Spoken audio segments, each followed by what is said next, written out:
tucked between the Alps at the border of Italy and Switzerland is a restaurant.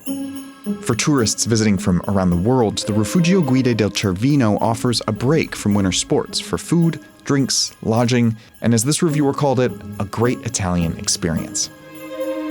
But something unexpected is happening here. The nearby Theodule Glacier is melting, and as it does, this little Italian ski lodge is on the verge of moving into Switzerland.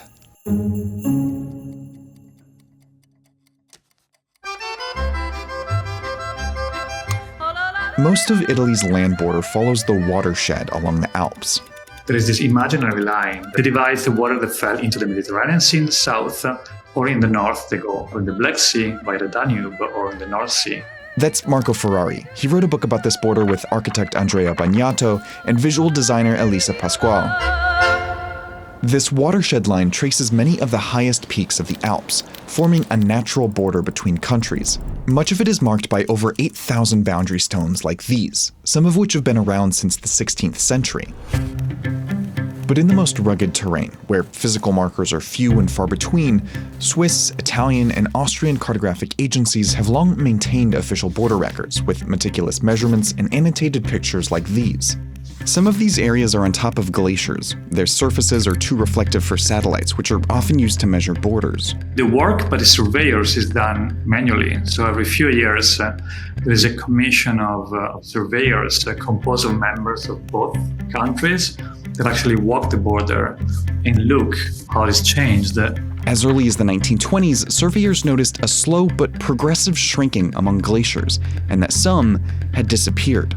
But by the 1990s, it became clear that summer melt had outpaced winter accumulation. The surveyors realized that the glaciers were melting and not accumulating ice anymore. This kind of cyclical change in the shape and geometry of the watershed became more and more permanent. And as glaciers shifted, so did the watershed, and so did the border. Here's what that looks like. On many alpine peaks, a glacier ridge forms the watershed boundary line, and thus the national border. But as those glaciers melt, their highest point might shift, often dozens of meters away. If they melt far enough, they even reveal underlying rock peaks, which then become the borderline. These black X's mark the old national boundary between Italy and Switzerland. But if you trace today's national boundary and compare it to old maps, you can see all the places where the boundary line has moved. In the most extreme case yet in the Alps, shifts in the Theodule Glacier moved the border 150 meters. That put this Italian ski lift on Swiss soil. And the Rifugio Guide del Cervino might be next.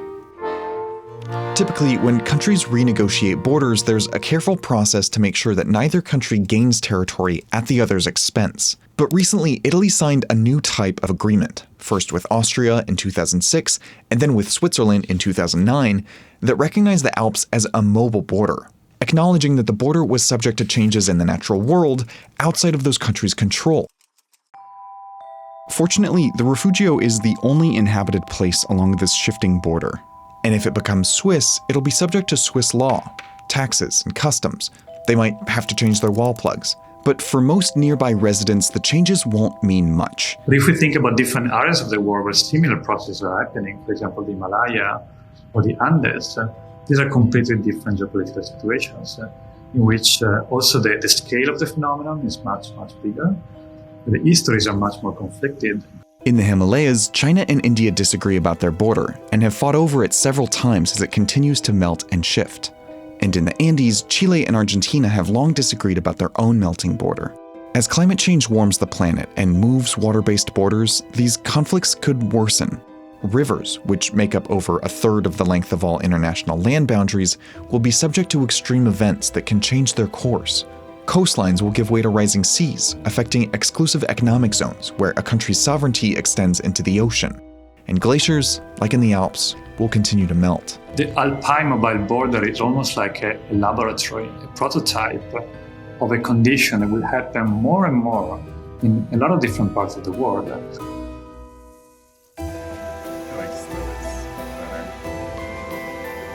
Keep going. Is